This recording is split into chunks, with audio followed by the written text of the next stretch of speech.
So let's talk about packaging and labeling standards. We've always discussed packaging and labeling, which usually is almost similar for all our sessions in this series, but we also look at how to package and label your food stuff for Australia. So when you are exporting food stuff, you are either buying the food stuff directly from the market, packing it for shipment, or you are the one, doing your processing, whatever you have to manufacture. You get the raw materials, you grind, you process, you pack, you label, and all that. So it's either you are doing that as your own product, which maybe you are already selling or you have a market for in Nigeria, or you just go to the market and you just pack and ship, not like you have it as a product right here. So, but either way, you need to understand that there are some standards when it comes to packaging and labeling your food stuff for export.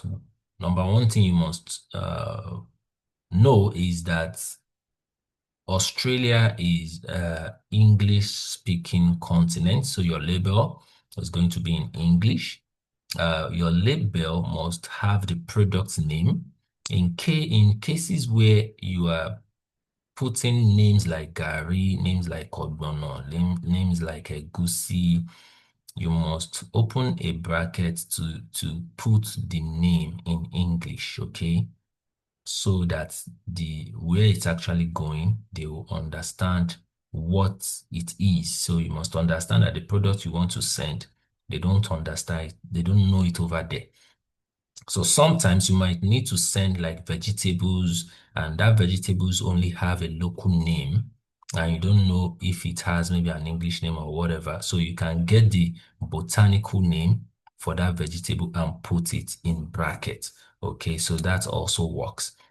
So you must add the net weight volume, the list of ingredients that that product has. You must highlight it. And if there's any allergen or whatever that could cause maybe harm for some people, you must highlight it on the label also. Then you must put the manufacturer or exporter details, the name of the company or business, whether it's registered or not. You must put like your phone number, your email, your address, so all these makes it so that even if anything happens, you can be called, you can be contacted about your product. Okay, so also you have to put a best before date, most especially manufacturing date and an expiry date, no matter what. There are some products that we have down here that when they ask you when is this going to expire, you might look at it and say that, oh, it doesn't expire.